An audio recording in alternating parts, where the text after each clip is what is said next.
කුසුම් චිත්‍රපටය හැදුවේ මාල්නි අක්ක නිසා. මාල්නි අක්ක ජීවිතයේ කිසියම් අභියෝගයකට මුහුණ දුන්න මොහොතක ඇයට ධෛර්යයක් වෙන්න තමයි මේ චිත්‍රපටය හැදුවේ. ඒ වගේම ඇයගේ 77 වෙනි උපන්දිනයේට මේ චිත්‍රපටය ඩිජිටල් මාධ්‍යයෙන් ප්‍රතිස්ථාපනය කළා. ඇය ඉදිරියේ තිරගත කරන්න මට උවමනාවක් තිබුණා. නමුත් ඒක කරගන්න බැරි වුණා. අද ඇයගේ 78 වෙනි උපන්දිනයේ දවසේ තමයි මේ තිරගත කරන්නේ. අද මේ මොහොතේ මෙතන ඇය නැති වුණා.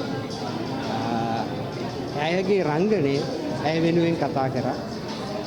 මම චිත්‍රපටි කණ්ඩායම වෙනුවෙනුත් පැමිණි සියලු දෙනා වෙනුවෙනුත් මාල්නි අක්කට ඉක්මන් සුවය ප්‍රාර්ථනා කරනවා.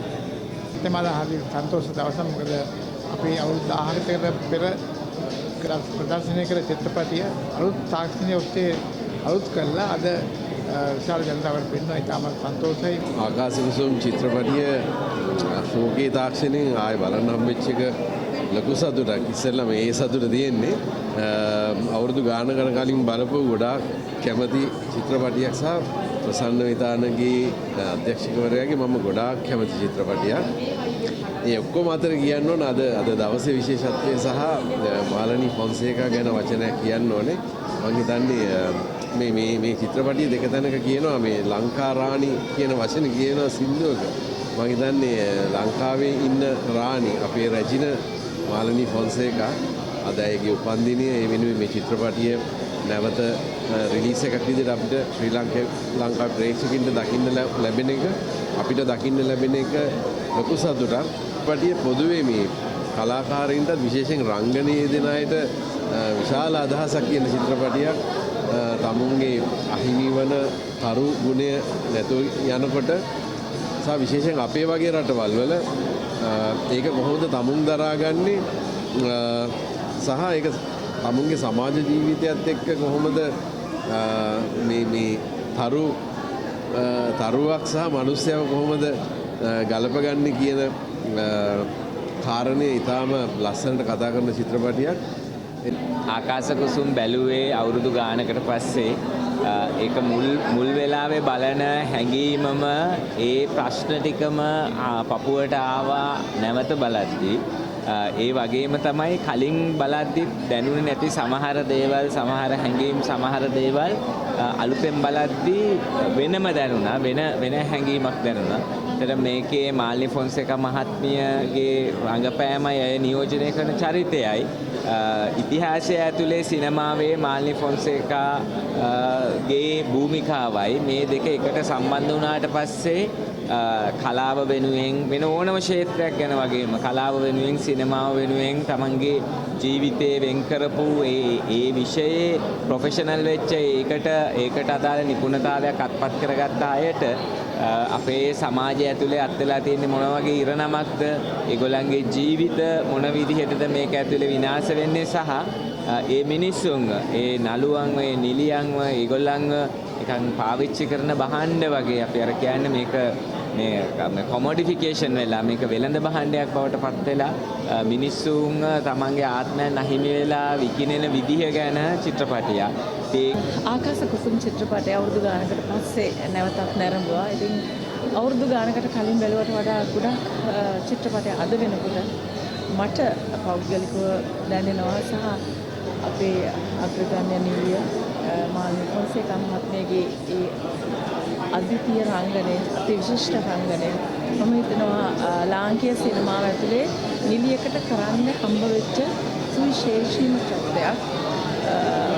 අපිට මම විශ්වාස කරනවා මම හිතනවා මට ජීවිතේ කවදාවත් ඒ වගේ චරිතයක් කරන්න හම්බ වෙන එකක් නැහැ. මේ අවස්ථාවක් ලැබෙන එකක් නැහැ. ඒගේ රංගනය අති විශිෂ්ටයි. ඒ වගේම ප්‍රබල තිර රචනයක් කලින්ට වඩා දැන් තමයි දැනෙන්නේ. ඒ උපන්දිනයේ මේ ෆිල්ම් එක නැවත පාරක් මේ වගේ ක්වොලිටි එකත් එක්ක බලන්න හම්බුන එක ගැන මට ඉතා සතුටුයි. අවුරුදු 17කට පමණ පසුත් මේ චිත්‍රපටය තාමත් අලුත්. මම හිතන්නේ නැවත බලන්න පුළුවන් චිත්‍රපටයක් නැවත බලන්න පුළුවන් චිත්‍රපටයක්. මේ කාන්තාව ගැන තමයි කතා කරන්නේ. කාන්තාව ඇතැම් විට පත්වන තත්ත්වය ඒ වගේම කාන්තාව කොයිතරම් ශක්තිමත්ද කියන එක මාල්නී ෆොන්සේකා කියන අපේ අග්‍රගණ්‍ය නිලියගේ අග්‍රගණ්‍ය රංගපෑමක් මේ තියෙනවා. ඈත් සමග මට රංගපාන්න අවස්ථාව ලැබීම ගැන මම ඉතාමත් සතුටු වෙනවා. මේ චිත්‍රපටය නැවත නරඹන්න. අද මම අවුරුදු 17ක් පරණ චිත්‍රපටයක් බැලුවා. ආකාශ කුසුම. මම හිතනවා තව අවුරුදු 17ක් ඉස්සරහට ඒ චිත්‍රපටය තියෙනවා. මොකද මේ නිබන්ධ චිත්‍රපට අපේ සිනමා ආවුනේ නිබන්ධ චිත්‍රපටයක් තිබුණද කියලා හිතා ගන්න බෑ. මොකද මේ චිත්‍රපටේ එක අනලක් එක තප්පරයක්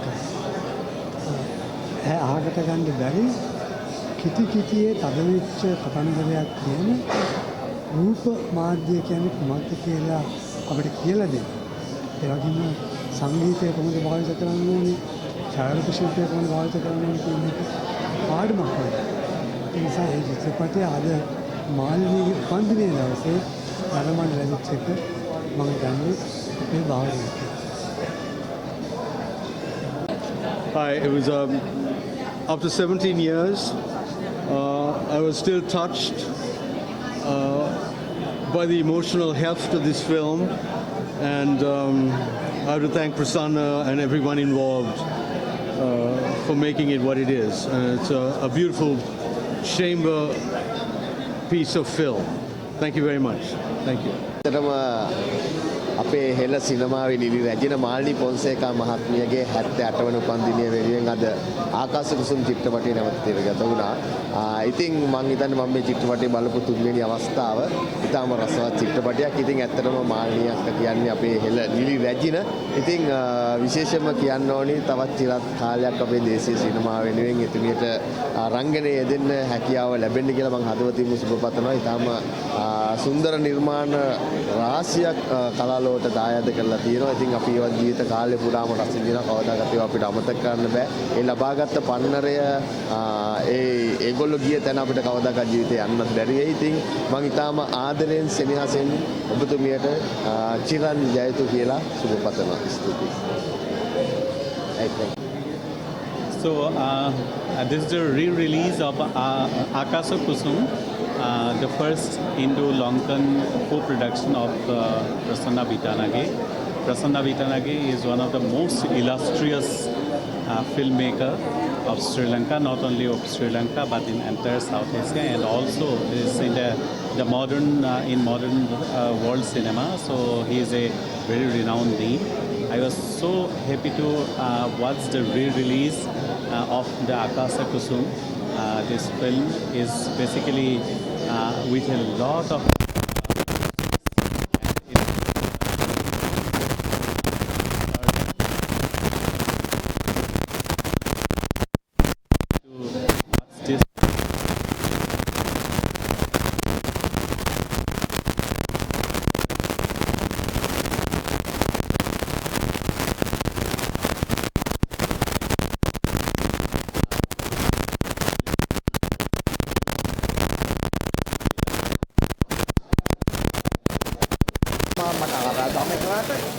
මම මේක දැකලම තිබුණේ නැහැ. දැන් මේක හදලා අවුරුදු 20කට කිට්ටු වෙනවා.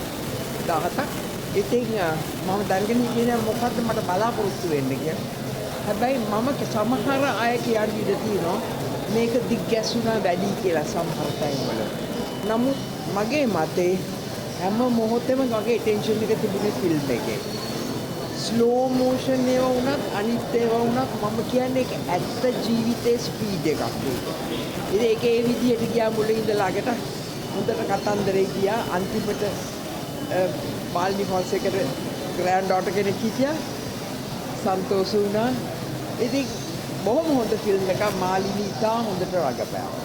ඇත්තට ඒගොල්ලෝ ඔක්කොම හොඳට රඟපෑවා. මාලිනී සහ මිනිමි හොඳට රඟපෑවා. Thank you. ආගේ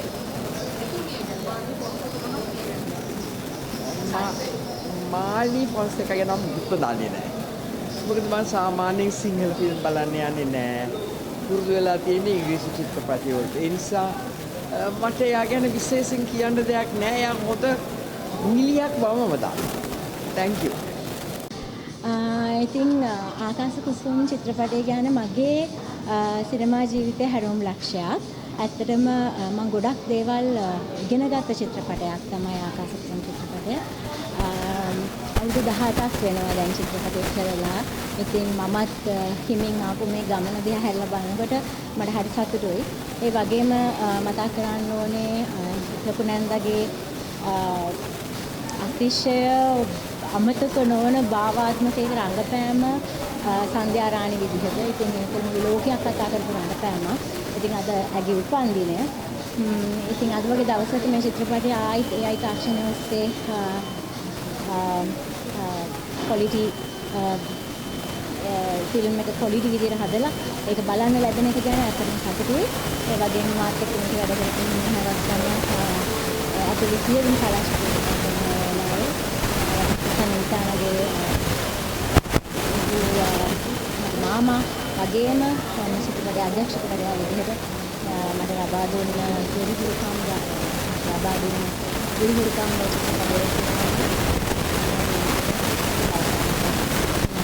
ඔයගලන්ටත් පුළුවන් මේ චිත්‍රපටය PVR සිනමා ශාලාවේ වන්දෝල්පේ නරඹන්න. ඉතින් ඇවිල්ලා මේ අලුත් අත්දැකීම විඳින්න. අපේ රටේ සිංහල සිනමා වංශකතාවේ අද්විතීය අපූර්වතම විශ්ව කීර්තියටපත් සිනමා යශෝරාවය මාන්ඩි පොන්සේකා මැතිණිය. ඇය මේ රටට එන සංස්කෘතියට සભ્યත්වයට හා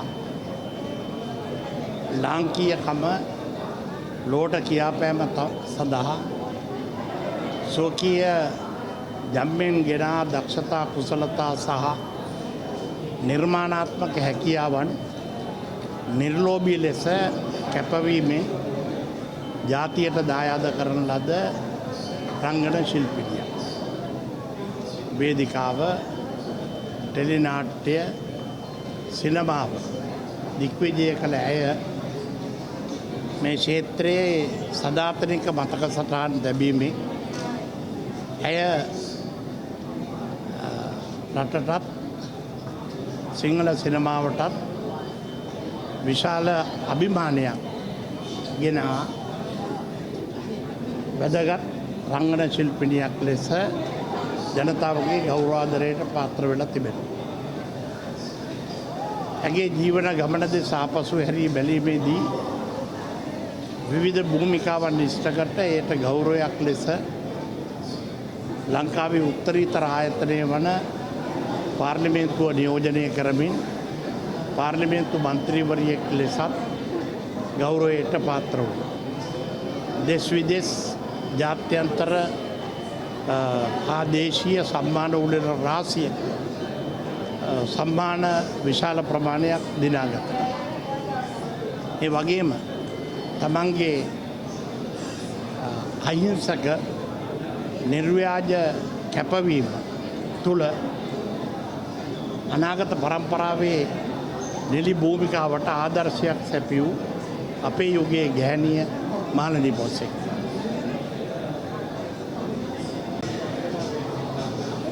මම අද මාලනීට ඉතාමත්ම සුබ උපන්දිනයක් වේවා කියලා ප්‍රාර්ථනා කරනවා. අපි එකට ආපු නිලියන් එකට එක කාලෙක එකට ආපු කට්ටිය ඉතින් අද වගේ දවසකට මාලනීට හැපි බර්ත්ඩේ කියන්න පුළුවන් වීම ගැන මම ඉතාමත් සතුටුයි. මාලනී පොන්සේකා කියන්නේ අපේ ජාතියේ පිනට පහළ වූ නිලියක් විදියට තමයි මා දකින්නේ. පහුගිය දශක කීපේ අපේ සිනමාව වර්ණවත් කරා. ඇගේ රංගන ගැන සිහිපත් කරනවා නම් ආචාර්ය ලිස්සජේන්ති රිත්තියේ ඉඳලා පසු කාලයේ චිත්‍රපට අධ්‍යක්ෂකවරුන් වාණිජ සිනමාවේ අධ්‍යක්ෂකවරුන්ගේ නිර්මාණ සියල්ලෙම ඇගේ කාර්යභාරය ඇගේ රංගන දායකත්වයේ පළ කරලා තියෙනවා. මම හිතන්නේ අපට මාල්නි ෆොන්සේකලා ඉන්නේ එක්කෙනයි ගාමනි ෆොන්සේකා එක්කෙනයි අපි කියනවා නම් අපේ නිලි රැජින හැටියට හඳුන්වනවා. නිලි රැජිනට වඩා ඉතාමත් යහපත් ගුණවත් කාන්තාවක් විදිහට මා හඳුන්වනවා.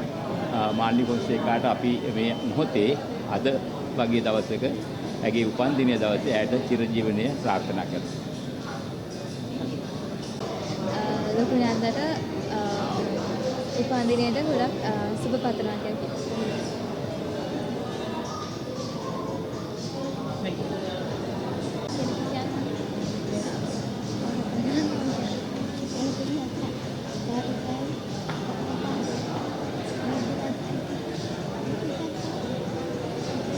ලොකු නන්දට තරුණ කාලේ සමපාපයකට සතුටු වෙනවා. ලොකු නන්දට උපන්දිනයට සුබ පතනවා.